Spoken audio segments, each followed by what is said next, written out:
રામાયણ એક એવી મોટી ક્રાંતિ છે, એ ત્યાગની ક્રાંતિ છે, જતું કરવાની ક્રાંતિ છે. દુનિયાને જે જોવાની આદત છે એનાથી કંઈક જુદું છે.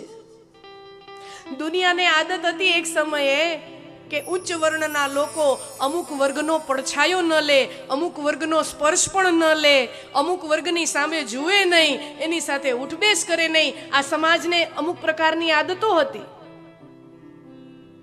તથાકથિત ઉચ્ચ વર્ણના લોકો કોઈનો પડછાયો ન લે, આભડછેટ રાખે, અડે નહીં અમુક વર્ણને.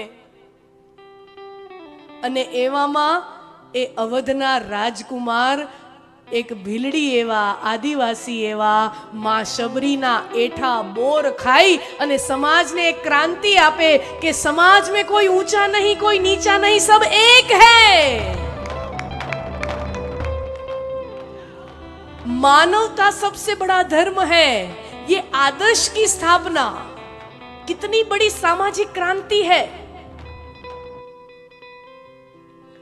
જે સમયે લોકો પડછાયો લેવા તૈયાર નહોતા, એનો એઠો બોર ખાય, ये क्या है?